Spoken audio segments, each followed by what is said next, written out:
ওমর রাদিয়াল্লাহু তাআলা আনহু এরকম ভাবে রাস্তা দিয়ে হাঁটতেছেন, পয়গম্বরের কামরার দিকে যাচ্ছেন। হযরত ওমর রাদিয়াল্লাহু তাআলা আনহু এরকম ভাবে লক্ষ্য করে দেখলেন একজন যুবক রাস্তার মধ্যে পাগলের মতো চিৎকার করে করে হাউমাউ করে কাঁদতেছেন। এত পরিমাণ কান্না করতেছে। ও যুবক ভাই, ও বৃদ্ধ বাবা, এরকম কিছু কান্না আছে, অন্যর কান্না দেখলে অটোমেটিক নিজেরও কান্না চলে আসে।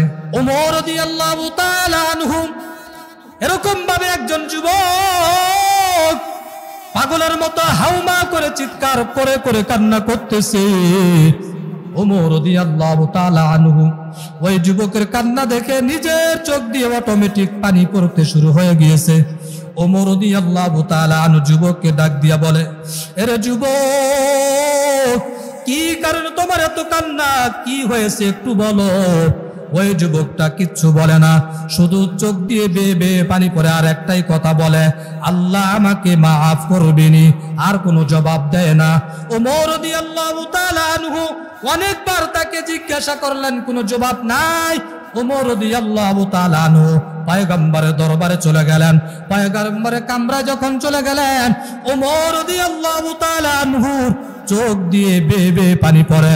পয়গম্বর ডাক দিয়া বলে, আরে ওমর, তুমি তো এমন সাহাবী না তোমার চোখ দিয়ে বেয়ে বেয়ে পানি পড়বে। কারণ ওমর ছিলেন অনেক কঠোর একজন সাহাবী। জোরে বলেন ঠিক কিনা? ঠিক কিনা? ওমর ছিলেন অনেক কঠোর একজন সাহাবী।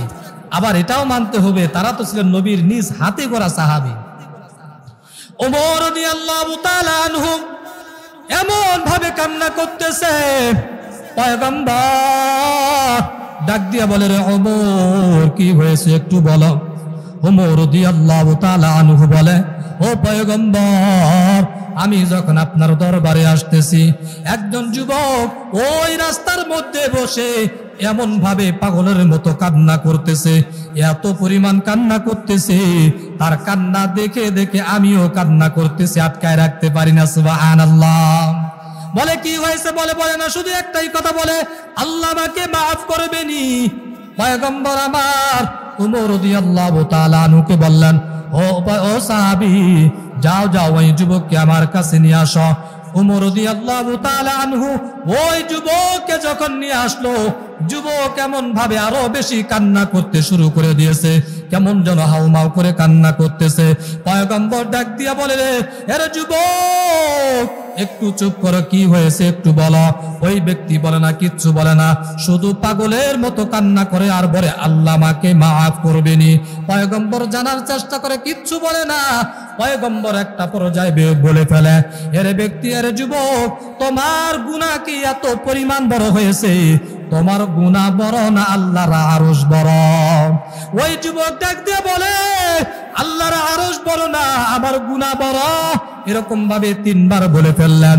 তখন পয়গম্বর ডাক দিয়া বলেন, আরে যুবক, তুমি কি শিরক করেছো? বলে, না আমি শিরক করি নাই। বলে, কুফর করেছো? বলে, না আমি কুফরি করি নাই। বলে, কতল করেছো, হত্যা করেছো? বলে, না আমি হত্যা করি নাই। তাহলে কি সমস্যা, কি করেছো একটু খুলে বলো। পয়গম্বর যখন এই কথা বললো, ওই যুবক ডাক দিয়া বলে, ও পয়গম্বর, আমি হলাম একজন যুবক।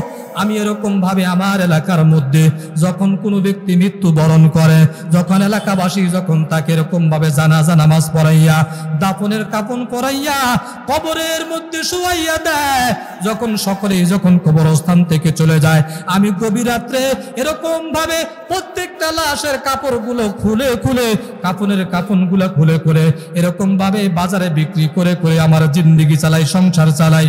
ও পয়গম্বর, আমি প্রতিদিনের ন্যায় এরকম ভাবে একদিন, আমি 2-1 দিন পূর্বে এরকম ভাবে একদিন এরকম ভাবে কাফনের কাপড় চুরি করার জন্য এরকম ভাবে কবর খনন করে করে এরকম ভাবে কবরস্থানের মধ্যে নেমে পড়লাম। আমি যখন কাফনটা টান দিয়ে খুললাম, দেখলাম আমার এলাকার সবচাইতে সুন্দরী রূপসী একজন যুবতী রমণী একজন মেয়ে, এরকম ভাবে চেহারাটা অনেক সুন্দর। আমি কাপড়ের কাপড়টা প্রতিদিনের ন্যায় এরকম ভাবে খুলে যখন আমি কবর থেকে চলে আসবো, উঠে যাব, তখন কেমন যেন আমাকে শয়তান ওয়াসওয়াসা দেয়, এরে যুবক, তোর কি একটু যৌবনের চাহিদা নাই? এত সুন্দর রূপসী, এত সুন্দর একটা রূপসী, যার মতো সুন্দরী এই এলাকার মধ্যে কোনো মেয়ে নাই। তোর কি মনের মধ্যে কোনো খায়েশা নাই? তোর কি কোনো যৌবনের চাহিদা নাই? এরকম ভাবে শয়তান আমাকে এত পরিমাণ পদচারণায় ফেলে দিল। একটা পর্যায়ে আমি ওই লাশের সাথে জেনায় লিপ্ত হয়ে গিয়েছি। আমি যখন জেনার কাজ কমপ্লিট করে এরকম ভাবে যখন কবর থেকে লাফ দিয়ে উঠে যাব, তখনই একটা গায়েবী আওয়াজ, একটা আওয়াজ, গায়েবী আওয়াজ, এরে যুবক, কোন এলাকার তোর বাড়ি, কি তোর নাম, কি তোর পরিচয়? বিন্দু পরিমাণ ভয় কি তোর দিলের মধ্যে হয় না? এরে যুবক, তুই কি একদিন এই কবরের মধ্যে আসবি না? তুই কি জীবনে একবার মৃত্যুবরণ করবি না? এরে যুবক, আমার এলাকাবাসী প্রতিবেশী এরকম ভাবে আমাকে খুব সুন্দর করে কাপড়ে এরকম ভাবে খুব সুন্দর করে গোসল করাইয়া পবিত্র করে রেখে আমাকে সুন্দর করে কবরের মধ্যে দোয়া পড়ে পড়ে এরকম ভাবে কবরের মধ্যে শোয়াইয়া দিল। আমি কাল কিয়ামতের ময়দানে এরকম ভাবে পবিত্র অবস্থায় আমার মালিকের সামনে দাঁড়াবো। এরে যুবক, তুই আমাকে এরকম ভাবে নাপাক বানাইয়া গেলি। এরে বান্দা, তোর কি বিন্দু পরিমাণ ভয় লাগে না? এ কথা যখন বললো, আমার হাত এরকম ভাবে ধরে ফেললো। হাতটা ছেড়ে দেওয়ার পর আমি কবর থেকে লাফ দিয়ে এসে চলে গেলাম। আর আমি তওবা করলাম, আর জিন্দেগিতে কোনোদিন এরকম ভাবে কোনো গুনাহের কাজ করব না, কাপড়ের কাপড় চুরি করব না। কিন্তু একটাই ভয়, আল্লাহ আমাকে মাফ করবেন। এরকম ভাবে যুবকের মধ্যে ভয় ঢুকে গেল। এই যুবক এরকম ভাবে যখন বর্ণনা করতে শুরু করলেন, পয়গম্বর আমার ডাক দিয়ে বলে, রে যুবক, এত পরিমাণ মানুষ গুনাহ কি করতে পারে? এ কথা যখন পয়গম্বর বললেন, যুবকটা বুঝতে বাকি নাই, আল্লাহ বুঝি আমাকে আর মাফ করবে না। ওইখান থেকে একটা দৌড় দিয়ে পাহাড়ের চূড়ায় চলে গেল। পাহাড়ের চূড়ায় গিয়া প্রতিদিন এরকম ভাবে চিৎকার করে করে করে করে করে কান্না করে, আর প্রতিদিন এরকম ভাবে সিজদায় পড়ে পড়ে এরকম ভাবে আল্লাহর কাছে দোয়া করে, একটাই কথা, আল্লাহ আমাকে মাফ করে দাও।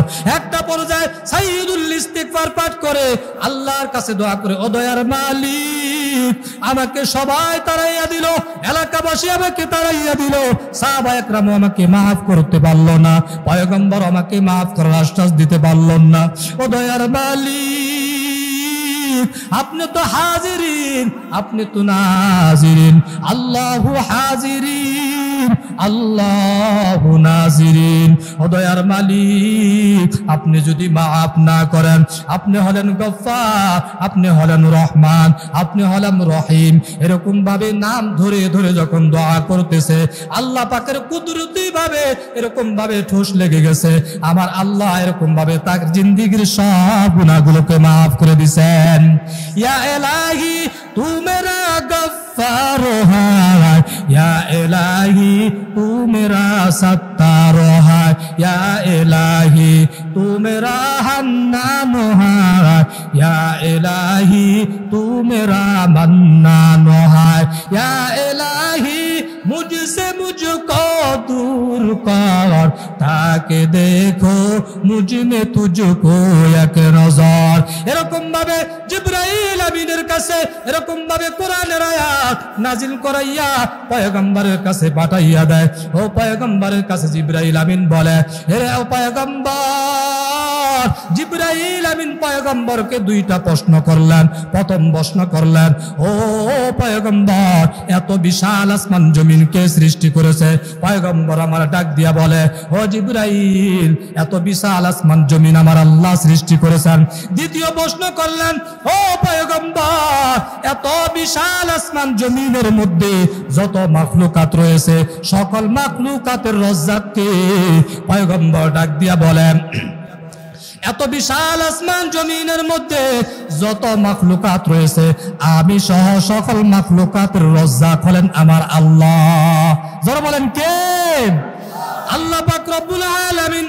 পয়গম্বর আমার এই কথা বলার পর এরকম ভাবে জানাইয়া দিল, ও পয়গম্বর, ওই সাহাবীকে এরকম ভাবে আল্লাহ মাফ করে দিয়েছে, আপনিও তাকে জিন্দেগীর গুনাহগুলোকে মাফ করে দিয়ে আপনি তাকে এরকম ভাবে কাছের মধ্যে টেনে নেন। সাহাবা একরাম সুসংবাদ দিয়া দিলেন, ইল্লা মান তাবা ওয়া আমানা ওয়া আমিলা সলিহান ফাউলাইকা ইউবাদদিলুল্লাহু সাইয়্যাতিহিম হাসানাত ওয়া কানাল্লাহু গফুরুর রহিমা। কোন ব্যক্তি যদি গুনাহ করার পর এরকম ভাবে অনুতপ্ত হয়ে যদি আল্লাহর কাছে খাঁটি তওবা করে, আমার আল্লাহ জানাইয়া দেয় গুনাহ মাফ করে দিয়ে গুনার পরিবর্তে তার নেক দিয়া ভরপুর করে দেয়। হাসান বসরি রাহমাতুল্লাহি আলাইহির খাদেম তিনি লক্ষ্য করলেন তিনজনে তিনটা সমস্যা নিয়ে আল্লাহর ওলির কাছে আসছে। হাসান বসরি রাহমাতুল্লাহি আলাইহি তার খাদেম প্রশ্ন করলেন, ইয়া আল্লাহর ওলি, তিন ব্যক্তি তিন রোগের কারণে এসেছে, তিনটা সমস্যার কারণে তিন ব্যক্তি আপনার কাছে আসছে, তিন ব্যক্তিকে আপনি একই কারণ শিখাইয়া দিয়েছেন, একই সবক দিয়েছেন। বলেন সুবহানাল্লাহ। কারণ কি? মনে করেন আপনি ডাক্তারের কাছে গেছেন, আপনার পেট ব্যথা আপনারও যে ওষুধ দিল, যার মাথার ব্যথা তাকে একই ওষুধ দিল, আরেকজনের জ্বর তাকে একই ওষুধ দিল, ভালো হবে? সম্ভব? জ্বর হলে প্যারাসিটামল খেতে হবে, মাথার ব্যথার আলাদা ওষুধ, পেট ব্যথার আলাদা ওষুধ, এরকম ভাবে ক্যান্সারের আলাদা ওষুধ। তো কেমন যেন হাসান বসরি তিনজন আসলেন তিন সমস্যা নিয়ে, সবক দিয়ে দিলেন একটা। কেমন যেন ওই যে ঢাকা শহরে গুলিস্তানের মধ্যে অথবা বাসের মধ্যে ক্যাম্পাসার আসে, এমন ভাবে ক্যাম্পাসারগিরি করে, চাপা মারে, এমন একটা ওষুধ নিয়ে হাতের মধ্যে নিয়ে এমন ভাবে উপস্থাপনা করে মনে হয় এই একটা ওষুধ তার সমস্ত রোগের ওষুধ, এরকম ভাবে বলে না, কিছু আছে না? তো কেমন যেন এরকম হয়ে গেল। খাদেম প্রশ্ন করে, আল্লাহর ওলি, তিনজনে তিন সমস্যা নিয়ে আপনার কাছে আসলো, তিনজনকে একই ওষুধ দিয়া দিলেন, একই সবক দিয়া দিলেন, কারণ কি? হাসান বসরি রাহমাতুল্লাহি আলাইহি বলেন, কারণ কিচ্ছু না, আমার কোনো ক্ষমতা নাই, ক্ষমতা হলেন আমার মালিকের। সুবহানাল্লাহ।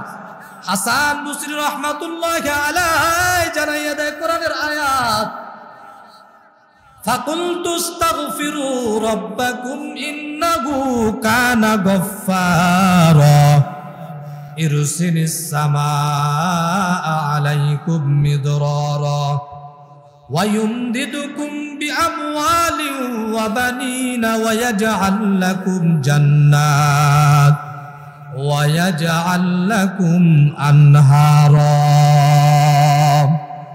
হাসান বসরি রাহমাতুল্লাহি আলাইহি বলে, কোনো কারণ নাই, কারণ হলেন আমার আল্লাহ কোরআনে কারিমের মধ্যে সূরাতুন নূহের 10 থেকে 12 নং আয়াতের মধ্যে আল্লাহ বলেন, ফাকুলতু আস্তাগফিরু রাব্বাকুম ইন্নাহু কানা গফফারা।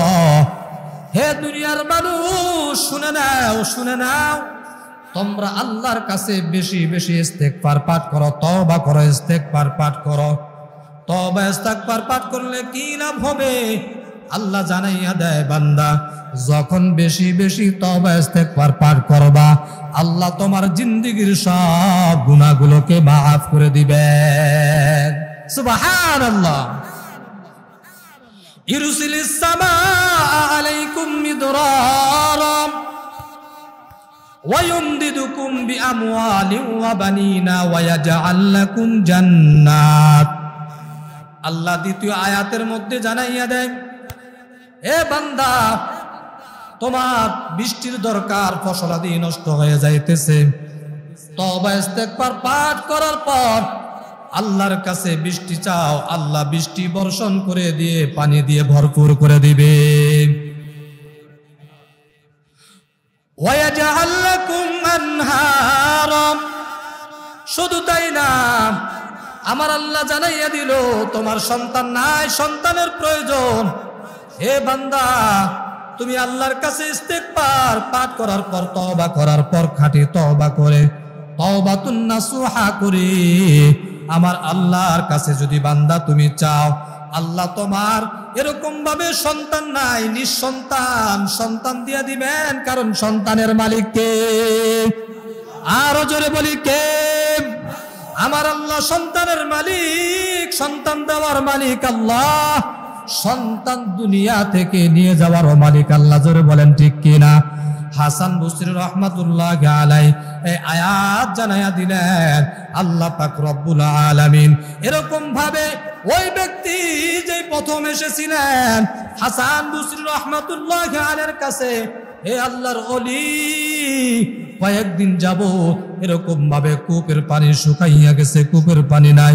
হাসান বসরি রহমাতুল্লাহ আলাইহি তিনি সবক দিয়া দিলেন, হে বান্দা, যাও যাও তোমরা তওবা ইস্তেগফার পাঠ করো আর আমার আল্লাহর কাছে চাও, আল্লাহ এরকম ভাবে তোমার কূপ ভরপুর করে দিবে।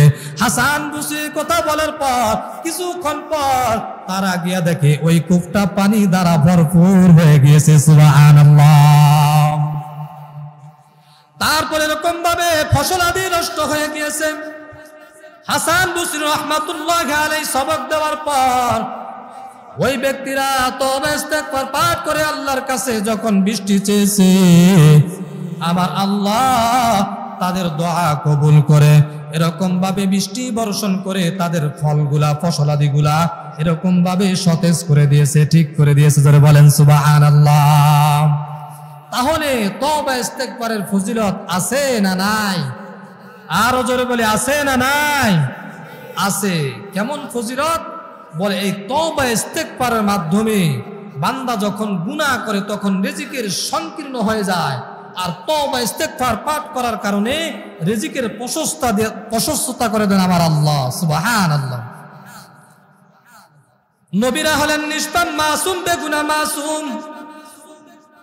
আহলে সুন্নাহ ওয়াল জামাতের আকীদা হলো সকল নবী রাসূলগণ তারা হলেন বেগুনাহ মাসুম, আর সাহাবা একরাম হলেন তারা মাগফুর, অর্থাৎ তারা গুনাহ করেছেন, আল্লাহ তাদেরকে মাফ করে দিয়েছেন। সুবহানাল্লাহ। তাহলে যেই নবীর কোনো গুনাহ নাই সেই নবী পর্যন্ত প্রতিদিন 70-এর অধিক কোন হাদিসের মধ্যে আসছে 100 বার তওবা ইস্তেগফার পাঠ করেছে। আরে যুবক বৃদ্ধ বাবা, আজকে আপনাদেরকে কি বলবো? আমি ইমাম সাহেব, আমি নিজের গুনার দিকে তাকাইলে মনে হয় আমার মতো গুনাহগার এই জমিনে আর কেউ নাই। আমার গুনাহের খবর, এত পরিমাণ গুনাহ করেছি, আমার মাঝে মাঝে মনে হয় আমার গুনাহের খবর যদি আপনারা জানতেন আমাকে এই চেয়ারের মধ্যে বসার জন্য জায়গা দিতেন না।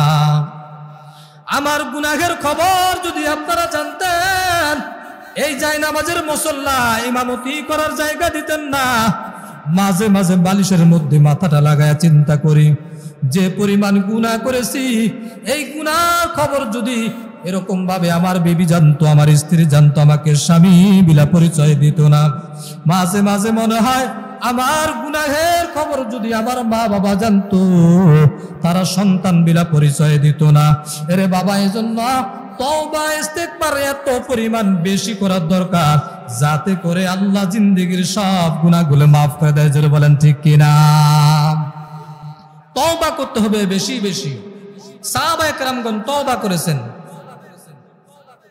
তাবুকের যুদ্ধে পয়গম্বর আলাইহিস সালাতু ওয়াস সালাম আর আমার আপনার নবী জনাবে মুহাম্মাদুর রাসূলুল্লাহ সাল্লাল্লাহু আলাইহি ওয়াসাল্লাম তিনি তাবুকের যুদ্ধে 30,000 সাহাবায়ে কেরামদেরকে নিয়ে এরকম ভাবে তাবুকের যুদ্ধে তিনি লিপ্ত হয়েছেন, যুদ্ধ করতেছেন। কিন্তু তাবুকের যুদ্ধে থেকে কিছু সাহাবী এরকম ভাবে তারা যুদ্ধের মধ্যে যায় সংযোগ হয় নাই, তারা যুদ্ধে লিপ্ত হয় নাই, যুদ্ধে যায় নাই। এরকম ভাবে 30,000 সাহাবায়ে কেরাম যুদ্ধ করার জন্য চলে গেলেন। কিছু সাহাবী মুনাফিক চলে আসলেন, আবার কিছু সাহাবী তারা মুনাফিক না। 3 জন সাহাবীর ব্যাপারে কোরআনের মধ্যে আসছে।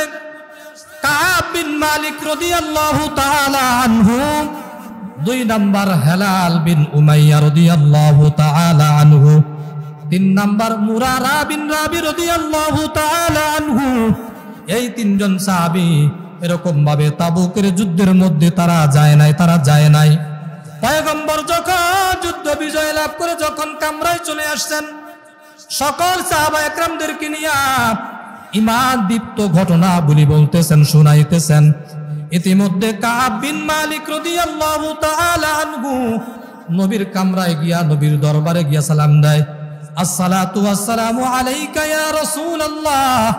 নবী আমার পয়গম্বর সালামের জবাব দেয়, বলে ও কাআব বিন মালিক, তুমি এই সময় হঠাৎ কেন আমার কাছে আসছো?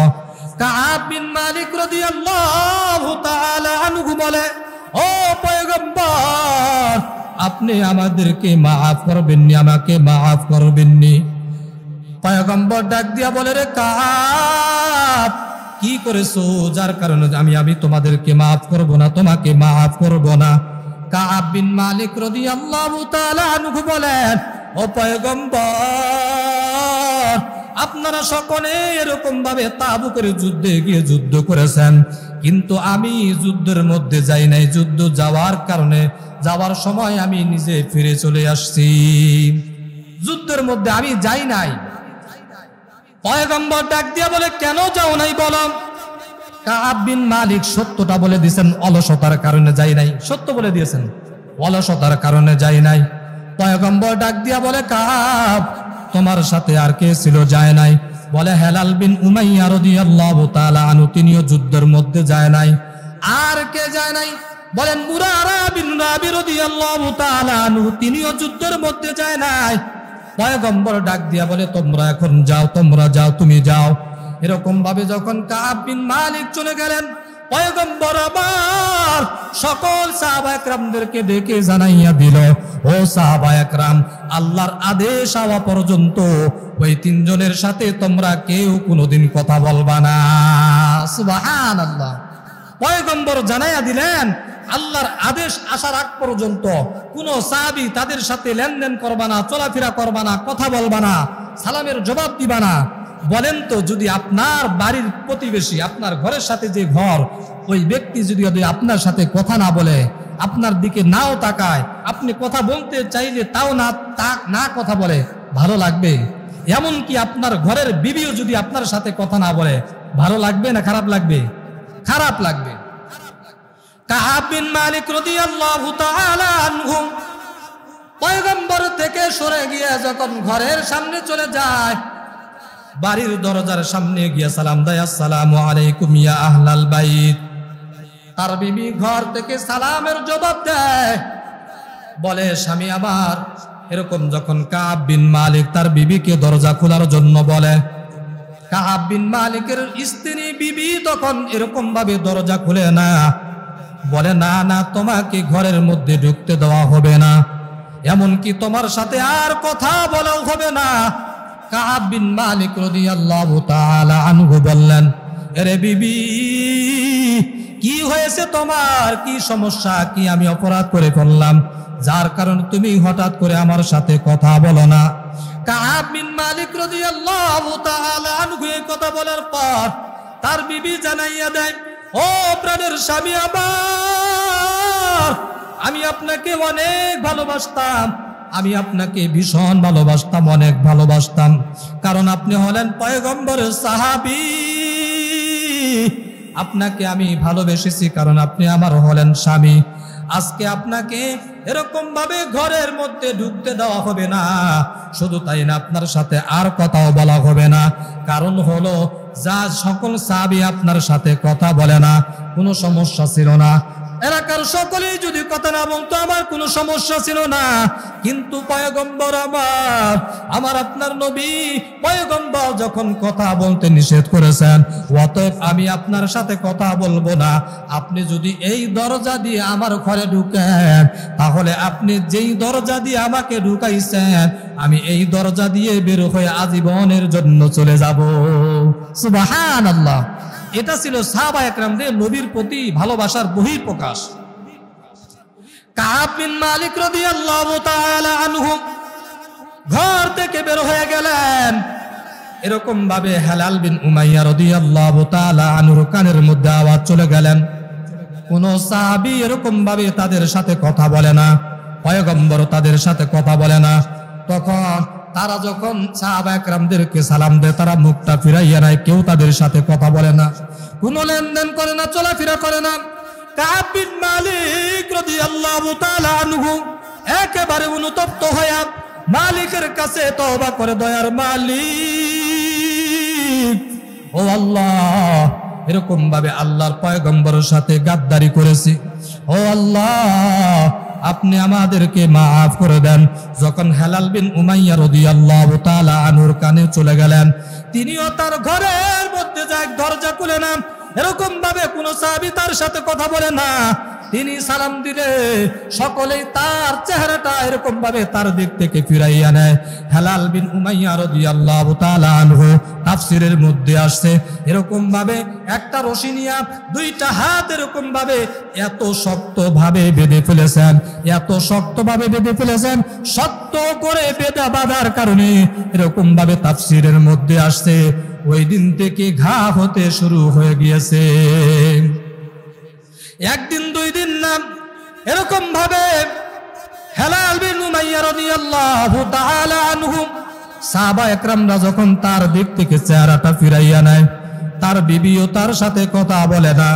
হেলাল বিন উমাইয়া রাদিয়াল্লাহু তাআলা আনহু এরকম হাতটা বেঁধে তার ঘরের দরজার সামনে একেবারে বসে আল্লাহর কাছে বলতেছে, দয়ার মালিক, সবাই আমাদেরকে তাড়াইয়া দিল। ও আল্লাহ, কেউ আমাদের আপন না। সাহাবা একরাম তাড়াইয়া দিল, পয়গম্বর পর্যন্ত তাড়াইয়া দিল, মুখটা ফিরাইয়া নিল। ও দয়ার মালিক, আপনি যদি মাফ না করেন, আপনার দরবার ছাড়া, আপনার দরজা ছাড়া আর কোনো দরজা নাই। ও দয়ার মালিক, আপনি আমাদেরকে মাফ করে দেন আর পয়গম্বরের সাথে একটা ভালো সম্পর্ক আবার করে দেন। সুবহানাল্লাহ। এরকম ভাবে মুরারা বিন রাবি রাদিয়াল্লাহু তাআলা আনহু এরকম ভাবে তিনিও তওবা করলেন, ইস্তেগফার পাঠ করলেন। তওবা করার কারণে তাফসীরের মধ্যে আসছে এরকম 50 দিন যাবত তারা কান্না করেছে, তওবা করেছে।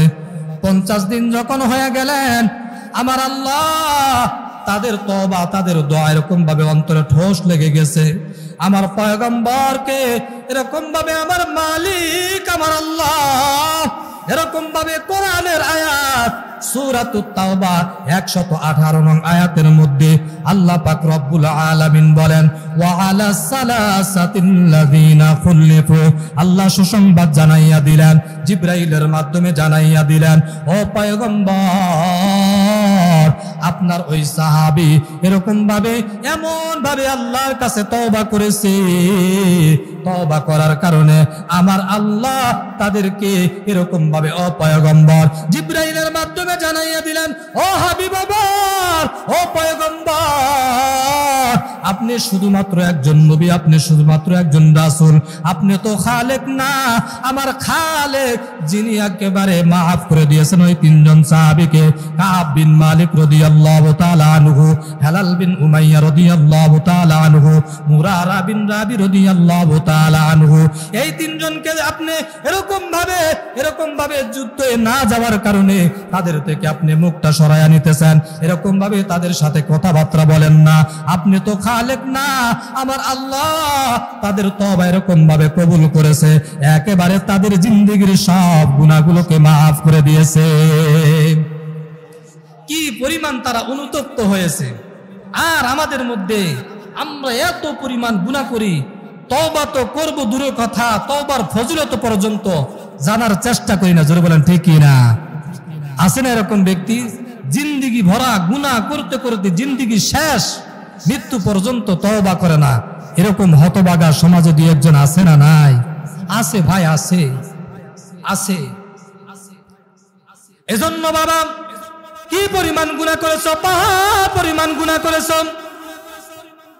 আল্লাহ পাক রব্বুল আলামিন সূরাতুল হুজরাত, সূরাতুল জুমার 53 নং আয়াতের মধ্যে আল্লাহ জানাইয়া দেন, কুল ইয়া ইবাদিয়াল্লাযীনা আসরাফু আলা আনফুসিহিম লা তাকনাতু মির রাহমাতিল্লাহ ইন্নাল্লাহা ইয়াগফিরুয যুনুবা জামিআ ইন্নাহু গফুরুর রহিম।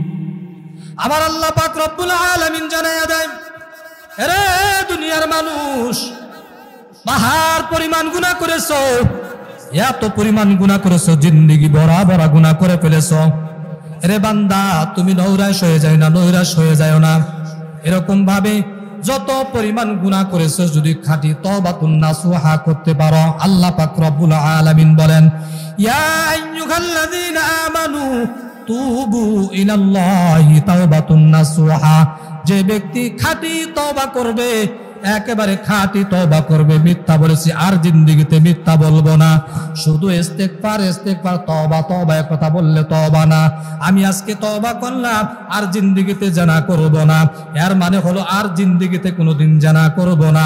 আমি আজকে তওবা করলাম আর কোনোদিন অন্যের হক নষ্ট করব না, অন্যের হক নষ্ট করব না।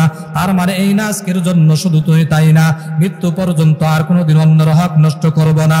আমি আজকে তওবা করলাম আর কোনোদিন চুরি করব না, ডাকাতি করব না, শুধু এরকম না আজকের জন্য তওবা করলাম, বিষয়টা এরকম না। জিন্দেগিতে যতদিন আল্লাহ বাঁচায় রাখবেন আর কোনোদিন এরকম ভাবে চুরি ডাকাতি করব না। এর নাম হলো তওবাতুন নাসুহা, অর্থাৎ এমন ভাবে তওবা করব আর জিন্দেগিতে আর ওই কাজটা জিন্দেগিতে করব না।